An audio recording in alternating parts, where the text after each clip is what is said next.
When we talk about islands, we almost always imagine the same picture: warm ocean water, palm trees, and white sand, and a feeling of complete freedom. But in reality, islands can be very different. Some of them hide deadly dangers that never appear in travel brochures.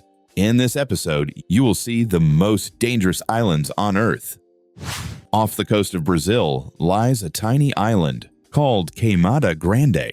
Its total area is just 0.43 square kilometers. At first glance, it may look almost idyllic, but beneath this beauty lies one of the most concentrated deadly threats on Earth. This island is the only home of the golden lance-head viper, one of the most venomous snakes in the world. The density of snakes here is so extreme that up to 5 snakes can be found per square meter. There is almost no safe ground. The venom causes rapid tissue destruction and often leads to death. That's why Brazilian authorities have completely banned public access to the island. Now we travel to Japan's Izu archipelago, about 200 kilometers from Tokyo. This region is known for scenic islands and peaceful resort vibes. But one island stands apart. Miyakejima is a place where daily life depends on a volcano. At the island's center stands Mount Oyama, one of Japan's most dangerous and unstable volcanoes. Its eruptions are not always explosive, but far more insidious. They release massive amounts of toxic gas.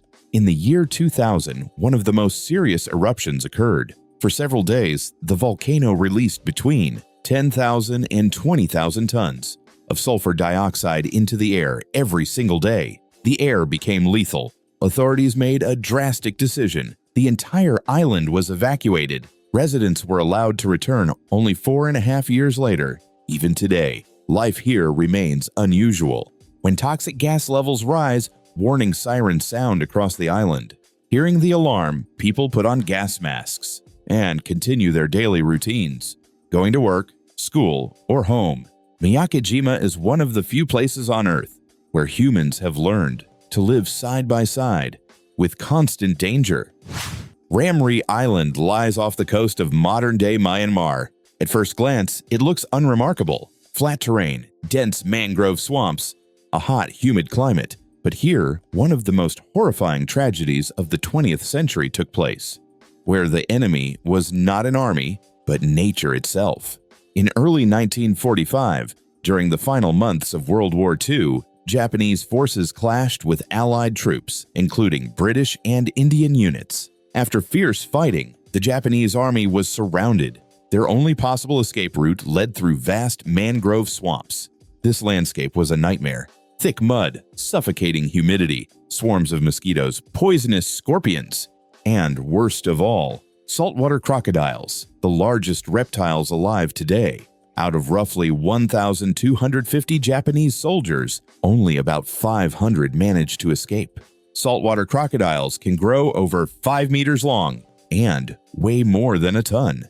Now imagine not one, but dozens or even hundreds hidden beneath dark, murky water. It's no surprise this event was recorded in the Guinness Book of Records as the deadliest animal attack on humans in history. In the Venetian Lagoon lies a small island called Poveglia. Its name still sends chills through locals.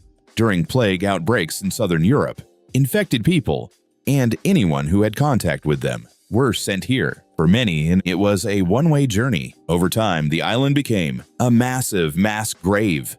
Estimates suggest between 100,000 and 150,000 people were buried here. In 1922, a psychiatric hospital was opened on the island. Legends claim the head doctor performed cruel experiments on patients.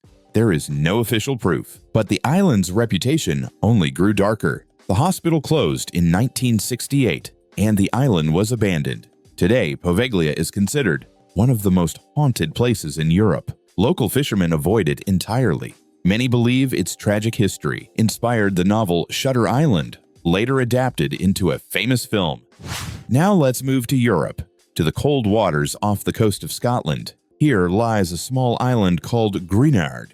For decades, it was considered one of the most dangerous places on the continent. In the mid-20th century, the British military chose this island to test biological weapons. Animals were brought here. Then bombs containing anthrax spores were dropped from aircraft. The results were terrifying. All life on the island died, and the soil became contaminated for decades. Anthrax attacks the skin, lungs, and digestive system. Its spores can survive in soil for an extremely long time. Scientists realized that such weapons could turn entire cities into dead zones in a very short period of time.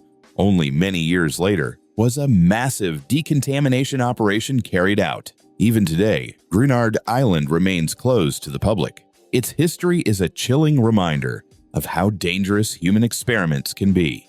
Tuvalu is not just an island. It is an entire nation in Polynesia. 4 islands, 5 atolls, and one of the most climate-vulnerable places on Earth.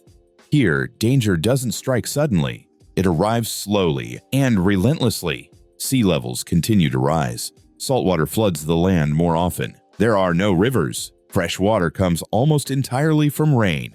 Soil becomes increasingly salty, and more residents are forced to leave their homeland behind. The highest point of Tuvalu rises just over 4 meters above sea level. During storms, entire sections disappear underwater, a quiet reminder that this country's future hangs by a thread. In the Bay of Bengal lies one of the most isolated islands on Earth, North Sentinel Island.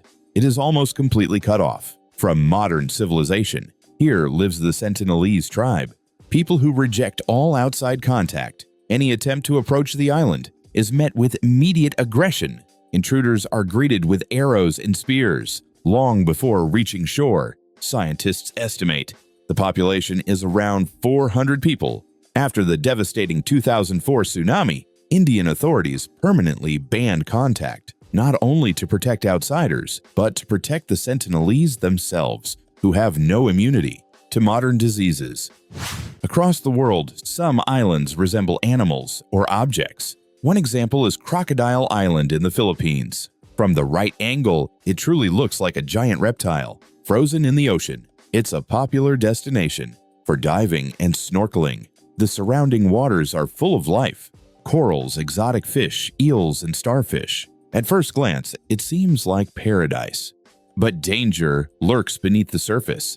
These waters are home to a large number of sea snakes. Their venom is extremely toxic, and the danger lies in the delay. Symptoms don't appear immediately. A person may feel only mild discomfort, a headache, nausea, while the venom is already destroying muscle tissue. Without medical treatment, this can lead to kidney failure, cardiac arrest, and death. That's why many experts consider Crocodile Island one of the most dangerous islands on Earth. These islands remind us that humans are not always in control, and sometimes the wisest choice is not to conquer such places, but to respect their power and keep our distance. Tell us in the comments which of these islands would you dare to visit, and which one would you never approach, even from afar?